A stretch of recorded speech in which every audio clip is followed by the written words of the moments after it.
Así que les invito a abrir la palabra del Señor en el libro de Filipenses, la carta del apóstol Pablo a los Filipenses y el capítulo 2.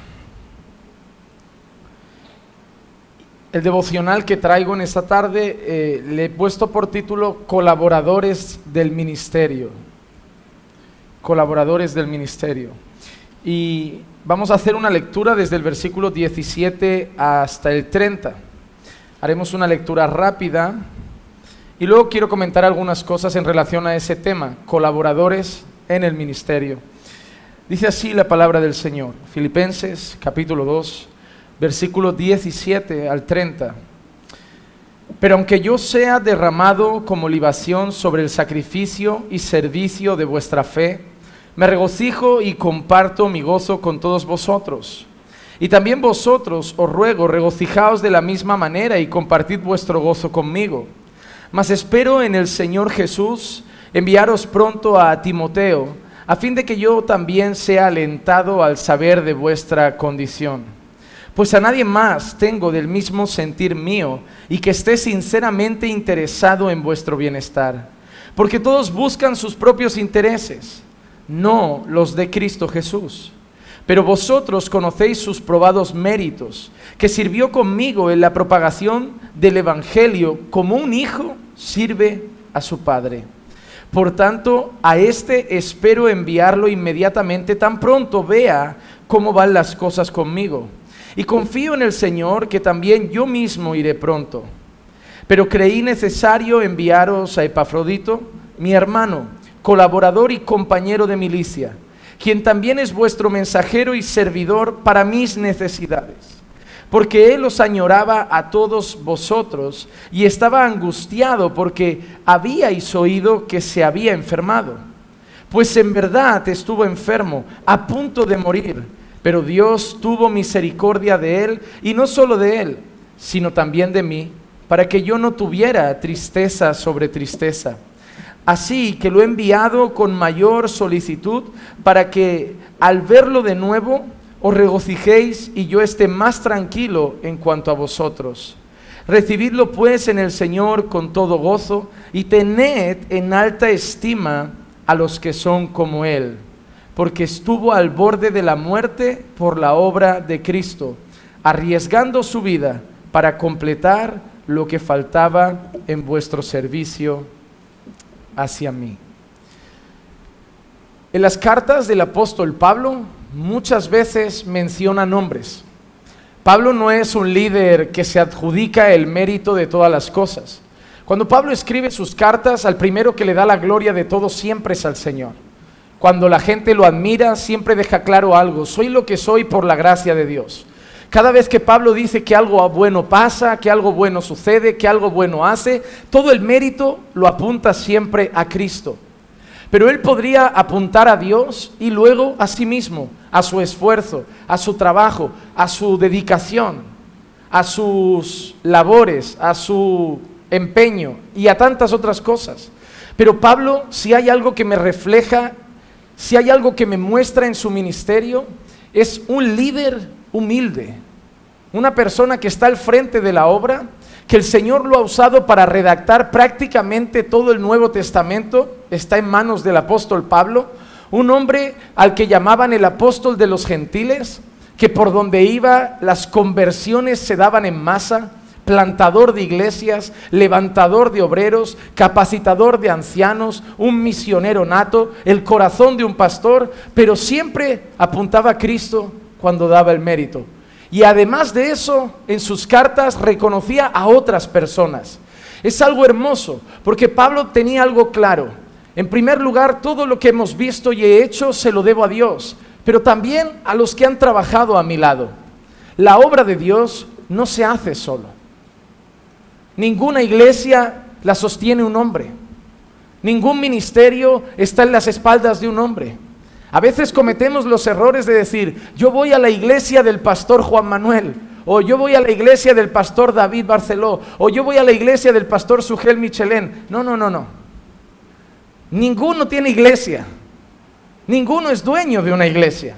Sí, podemos ir a la iglesia donde el hermano Juan Manuel sirve como pastor. Eso es otra cosa, pero no es la iglesia de. Ninguno de nosotros tiene fuerzas para sostener un ministerio. Si lo que pasa en esta iglesia, si sostener esta iglesia, si avanzar esta obra estuviera en mis manos, mañana estaría cerrada. Pero depende de Dios.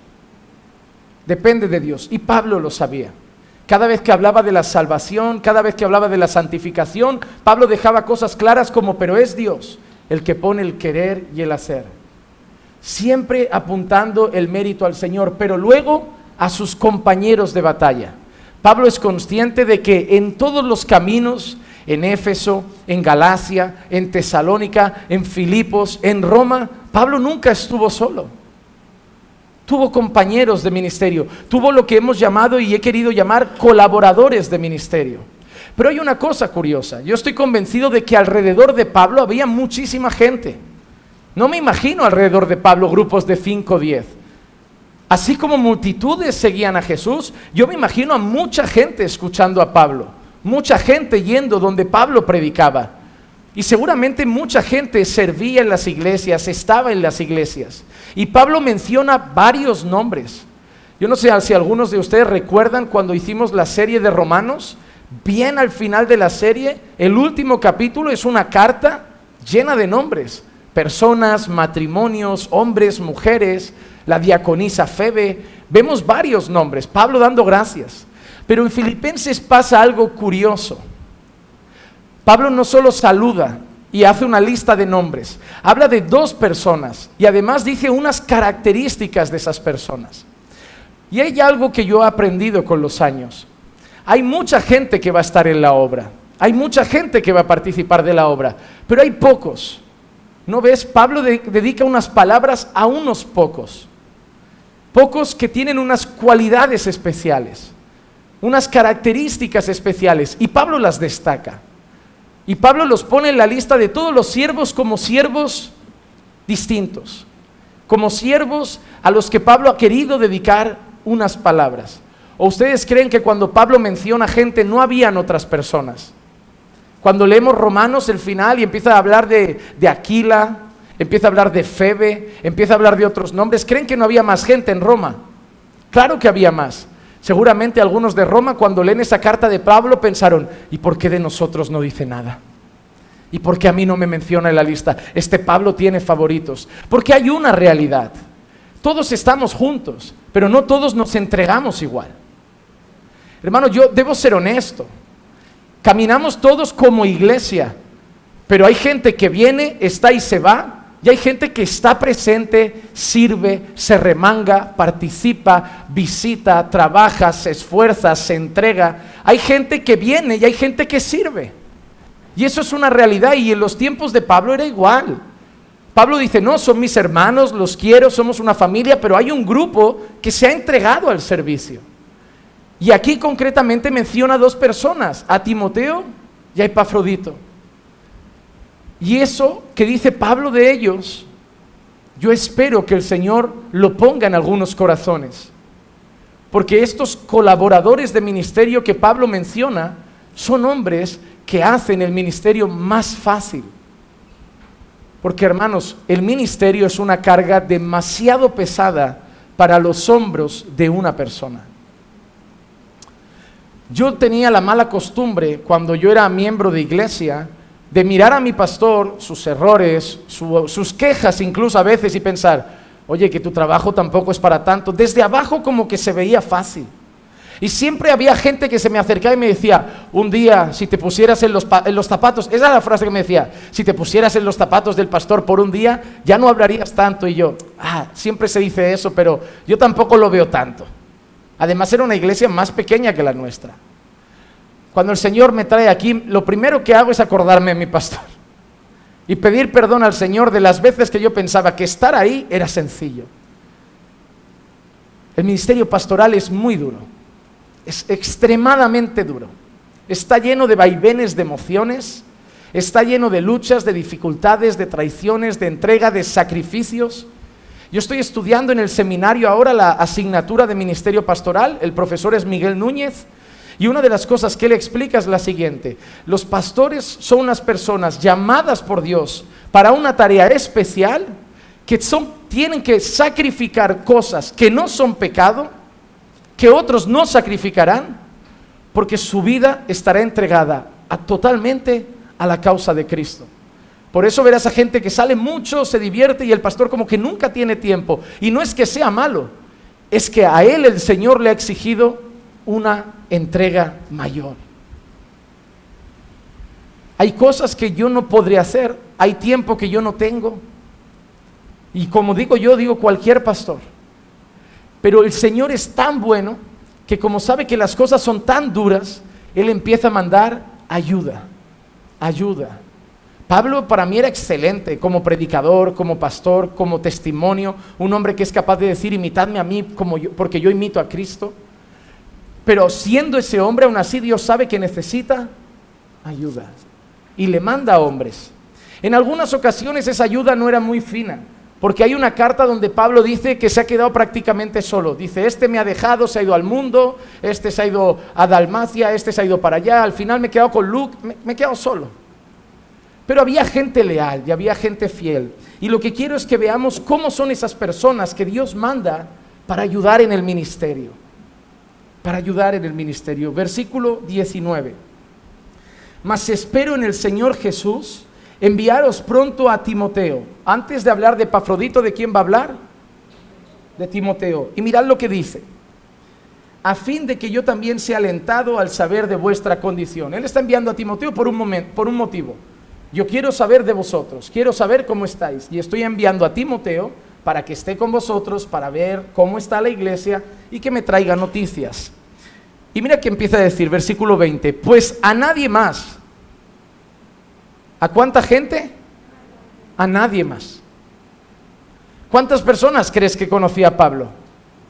¿Cuántos creyentes crees que pasaban por la vida de Pablo? Pero mira la frase: a nadie más.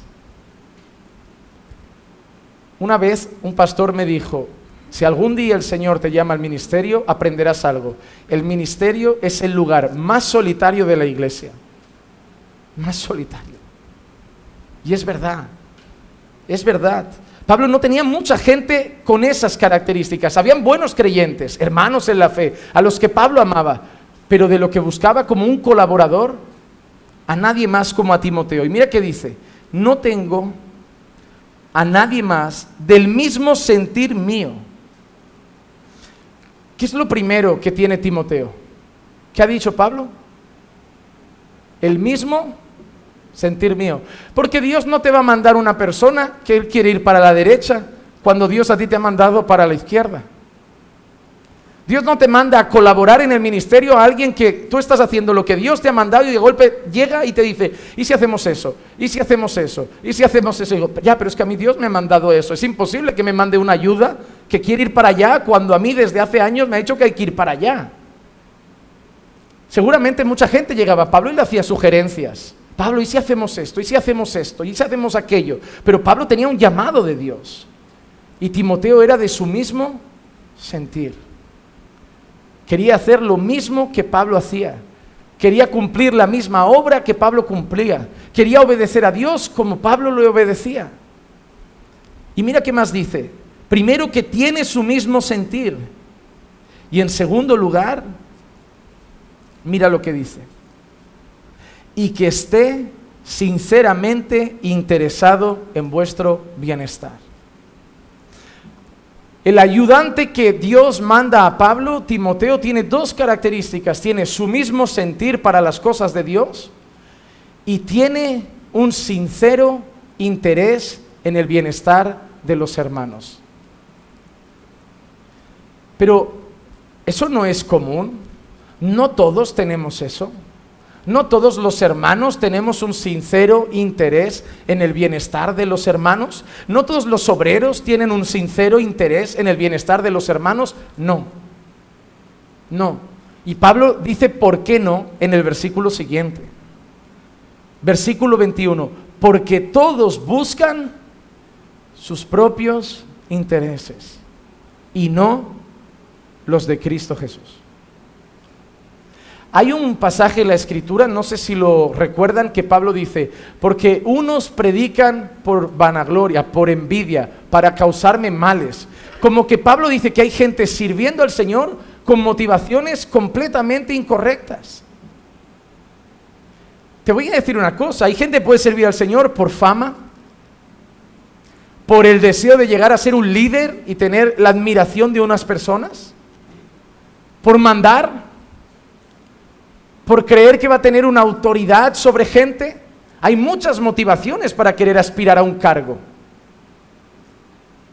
Pero la de Timoteo era una, y era la misma que la de Pablo, un sincero interés por el bienestar de las personas.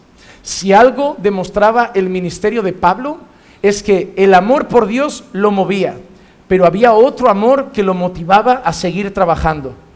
¿Cuál era? El amor por la iglesia. Pablo dice, porque todo lo sufro por amor de los escogidos. A veces incluso Pablo decía, porque para mí sería mejor estar con Cristo que estar aquí. Pero por vosotros y por lo que tengo que hacer, todavía me quedo. Amaba las almas.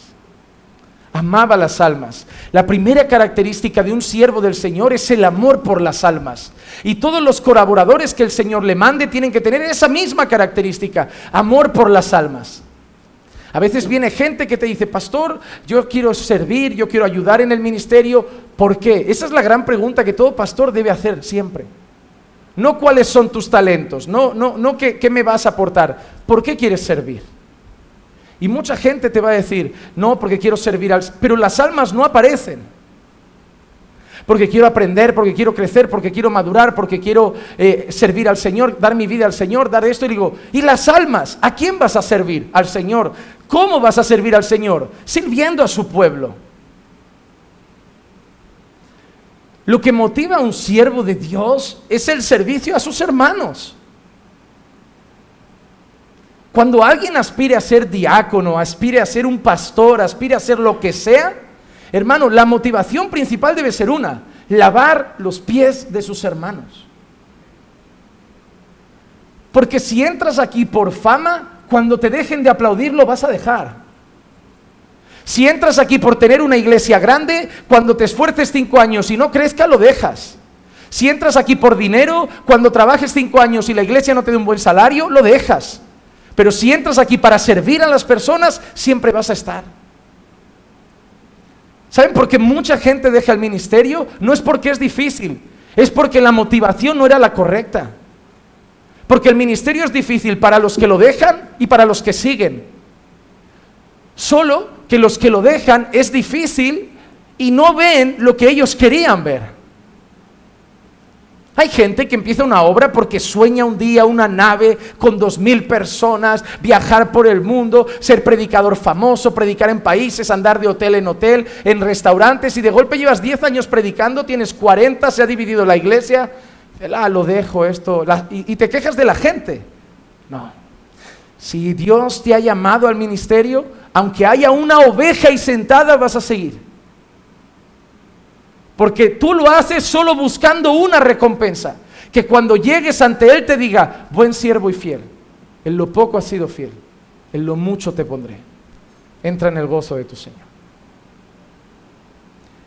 Lo que motivaba a Timoteo y que Pablo destaca de él es un profundo y sincero deseo y preocupación por el bienestar de los hermanos, porque el resto estaban interesados en sus propios beneficios, en sus propios beneficios.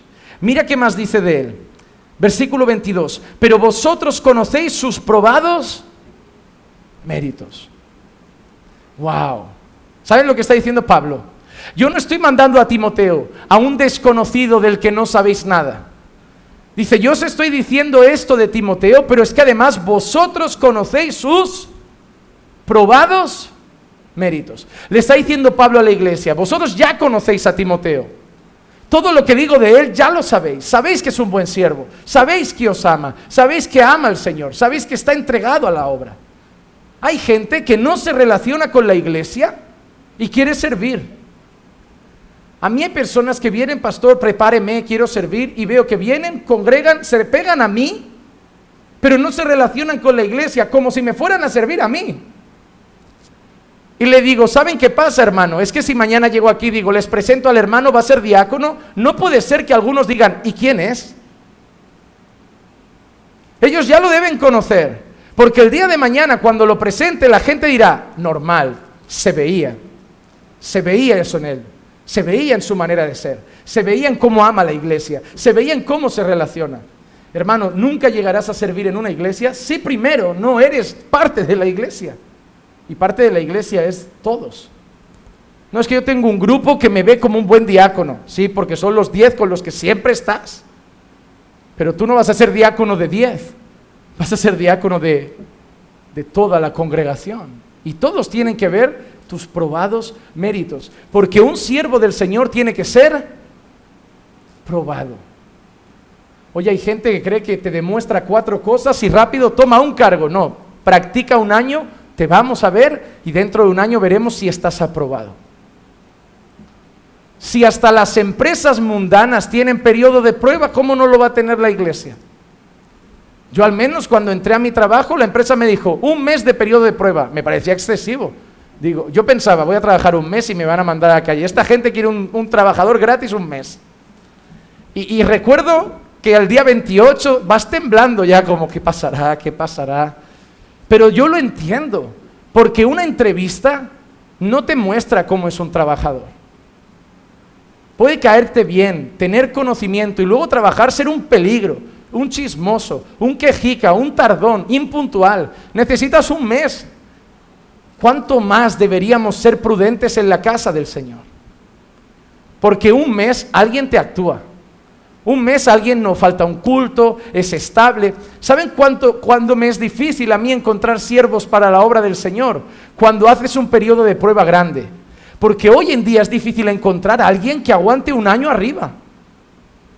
Otro bajón. Yo lo único que pienso es, si cada vez que a mí me da un bajón como a ellos, yo también me fuera 2 semanas de la iglesia, imagínate ustedes venir al culto y el pastor, no, le ha dado otro bajón este mes, no ha querido venir hoy, está triste. Si yo eso lo empiezo a hacer cada 2 meses, ustedes se van a empezar a preocupar, van a decir, yo no quiero un pastor así. Porque todos tenemos bajones, pero seguimos sirviendo al Señor. Yo no estoy sirviendo al Señor todos los días tocando las castañuelas, pero es que a mí hay algo que me han enseñado, que servir al Señor no es un hobby, es una responsabilidad. Y tú te puedes pelear con tu marido, estar al borde del divorcio, que el lunes vas al trabajo, lo guardas para adentro, te lo tragas y trabajas, y ya cuando llegues lloras otra vez en casa, pero no faltas al trabajo. Porque tú no tienes narices de llamar a tu jefe y decirle, jefe, hoy no voy. ¿Por qué? Estoy triste. Tu jefe va a decir, el paro está cerca. Pero con Dios somos así. Es como, no, la iglesia tiene que ser más tolerante. No, estás triste, ven, sirve, pasa por encima de eso. Nadie dijo que sirvamos siempre alegres. Nadie dijo que sirvamos siempre contentos. Hay que servir y punto. Él tenía méritos probados. ¿Qué más? Sirvió conmigo en la propagación del evangelio como un hijo sirve a su... Hoy hay gente que quiere servir en la obra con una relación distante con sus pastores. Es imposible. El Señor ha puesto unas personas en la obra para cuidar, pastorear, administrar. Tú no puedes ser parte de la obra y servir en la obra sin tener relación y además muy cercana con esos que Dios ha puesto al frente. Es imposible. Es como, no, el pastor no me cae muy bien, pero voy a servir a la iglesia, no a él. Pero el pastor está al frente y está puesto por Dios. No te puedes llevar mal con él y querer servir donde él está pastoreando. Es ilógico. Mira lo que Pablo dice. No os presento a alguien cualquiera, os presento a alguien que ya ha servido conmigo. Ya ha estado conmigo predicando el evangelio. Ya ha estado conmigo sirviendo. Y no solo eso, mira cómo lo ha hecho. Lo ha hecho como un hijo sirve a su padre. ¿Qué crees que quiere decir Pablo cuando dice como un hijo sirve a su padre? ¿Qué creéis? ¿Qué creéis que dice? ¿Cómo? Entrega. ¿Qué más? ¿Qué más? Que alguien me diga algo. Obediencia. ¿Qué más? Respeto. Honra. ¿Crees que algún día se le pasó por encima a Pablo? ¿Crees que algún día deshonró a Pablo como un hijo a un padre? Pablo, tú eres el que Dios ha puesto aquí para enseñarme y yo como un hijo voy a ayudarte y respetarte. Hermano, nadie quiere ser Timoteo por eso. Todos queremos ser Pablo. Nadie quiere ser el hijo, todos quieren ser el padre. Y más en este tiempo que se han inventado eso de la paternidad espiritual. Hoy algunos quieren llamar a los pastores padre. No somos padres, pero la relación debería ser como un padre y un hijo. Como un padre y un hijo, de respeto, de honra, de amor. Seguimos, versículo 23, ya estamos llegando al final. Por tanto, a este espero enviarlo inmediatamente, tan pronto vea cómo van las cosas conmigo. Y confío en el Señor que yo mismo iré pronto. Versículo 25, ahora menciona a otra persona. Pero creí necesario enviaros a... Ahora aparece Epafrodito. ¿Y qué dice de él? ¿Mi? ¿A qué se refiere Pablo con eso? ¿Es hermano de sangre? ¿Hijo de la misma madre? ¿A qué se refiere? Es creyente. Y aunque suene tonto, no puede servir a alguien que no sea creyente. Que últimamente en las iglesias no sé qué pasa, que llegas y a los 2 días si sabes tocar la guitarra, el bajo, la batería, ya estás en el grupo de alabanza. Y no saben ni siquiera si has nacido de nuevo. Algunos incluso pastores a mí me han dicho, es que así los motivas.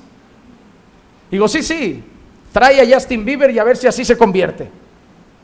A mí me han dicho eso. No es que así están integrados y se vamos. Digo, mira, la alabanza no convierte. El ministerio no convierte. El servir no convierte. El Espíritu de Dios trae conversión al corazón. Y no puedes poner a servir a gente que no muestra claramente que son creyentes nacidos de nuevo. Porque si no, el mensaje que transmites no es que así se convierte. El mensaje que transmites es, aquí los mundanos también pueden servir al Señor. Participar de la Santa Cena, predicar y 1000 cosas más. No, hermano, la primera cosa de un colaborador es que tiene que ser creyente. Ay, es que dudo de mi salvación. Pues tú no vas a servir. Ay, ¿por qué? ¿Tú no tienes claro que eres salvo? ¿Y quieres servir al Señor? Hay que tener convicción. Yo sé que soy. Yo soy un hijo de Dios. Yo soy salvo. Y voy a ser siempre un hijo de Dios. Y voy a morir siendo un hijo de Dios. Y voy a morir sirviendo a Dios. Ay, nunca digas nunca. Yo digo nunca. Nunca volveré al mundo. Te lo puedo decir. Y alguno pensará, eso es soberbia. No. Son mis convicciones doctrinales, que si soy creyente, nunca volveré al mundo. Y si vuelvo, lo único que os demostraré no es que volví al mundo, es que nunca fui de aquí. Es que todo era un teatro. Pero yo tengo la convicción de que, mira, me puede decepcionar la iglesia, me puede decepcionar mi esposa, pero Cristo no me ha decepcionado y no me va a decepcionar, así que no hay motivo para dejarlo. Me pueden decepcionar 1000 cosas, pero el Señor hasta hoy, en mis años de creyente, nunca me ha decepcionado. Al contrario, yo sí lo he decepcionado y me sigue perdonando.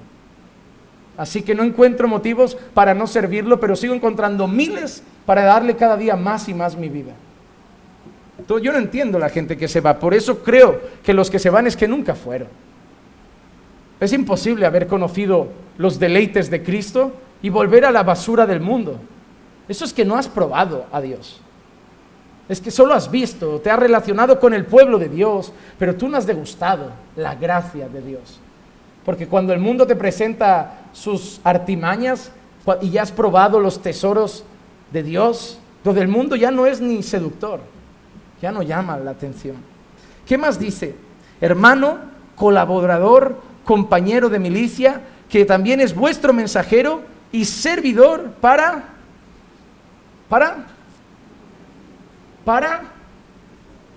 qué era servidor Epafrodito? ¿Qué ha dicho? necesidades.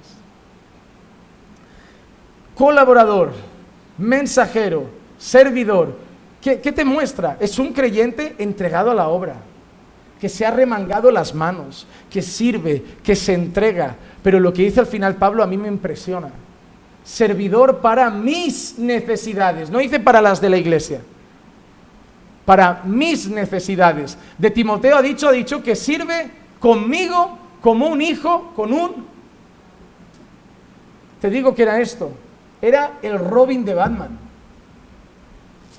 Y a mí ahí me hace mucha gracia que hay mucha gente diciendo, yo no sirvo a los hombres, yo sirvo a Dios. ¿A quién servía Josué antes de ser el líder? ¿A quién servía? A Moisés.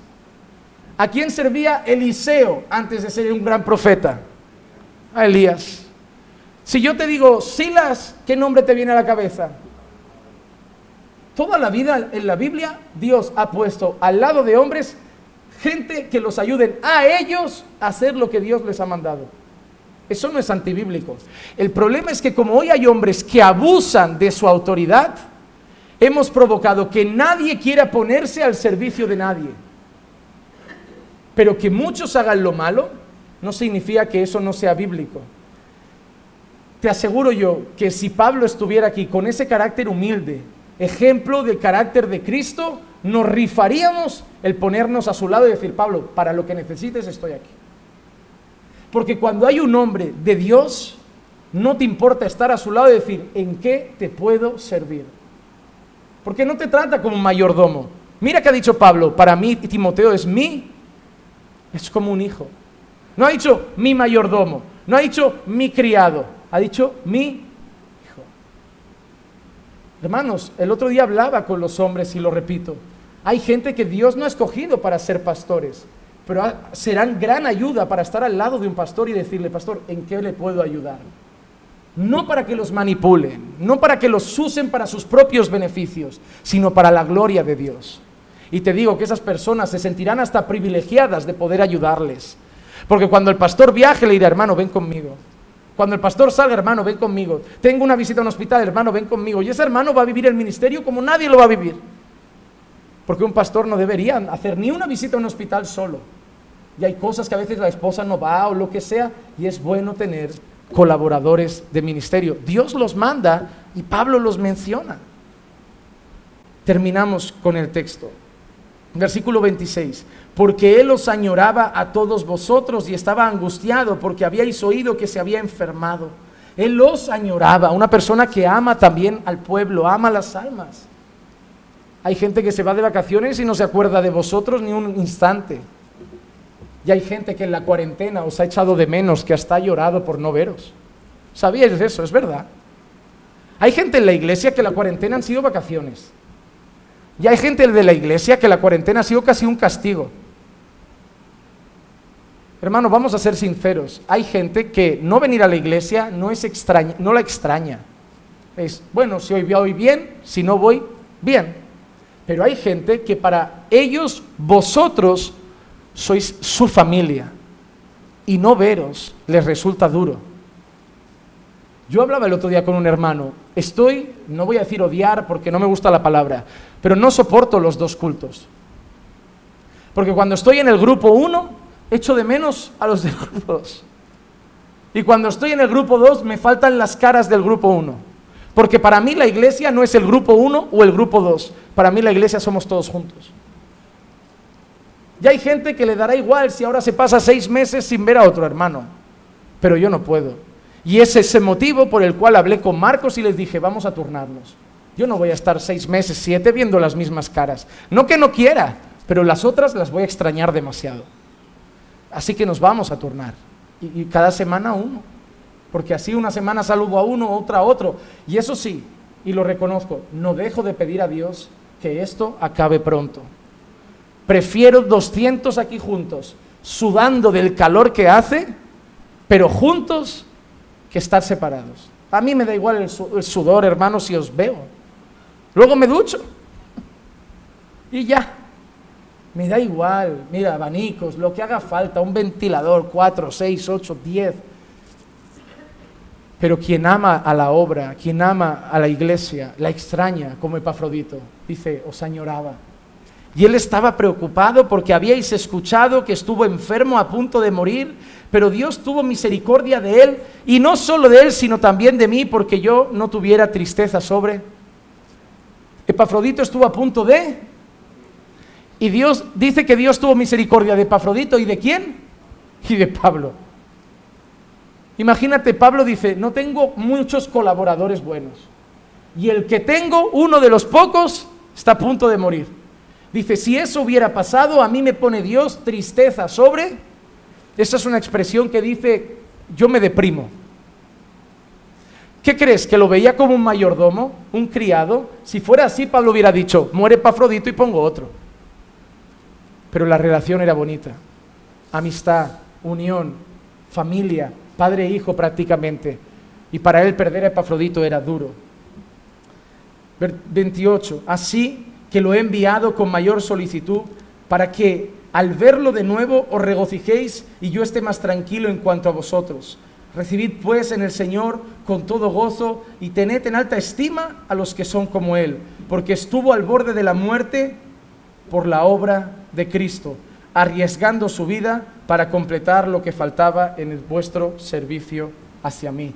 Mira lo que dice, qué hombre Epafrodito, estuvo al borde de morir por causa de la obra de... No por un disparate, por la obra de Cristo. Dice, porque Él arriesgó su vida por vosotros. Cuando Dios manda colaboradores, son a personas enamoradas de Dios, enamoradas de las almas, y que miren su agenda y su vida, cojan a su familia y le digan, cariño, lo siento, mi alma quema por servir a mis hermanos. A partir de ahora vamos a tener que vivir con un poco menos, porque yo me voy a entregar a la obra del Señor. Pero no eres el pastor, ya, pero voy a ser un colaborador. Si pensáis que solo los pastores tienen que hacer sacrificios, todavía no habéis leído la Biblia. Dios va a levantar colaboradores que no serán pastores, pero estarán aquí y os servirán, os amarán y darán su vida por causa de la obra del Señor.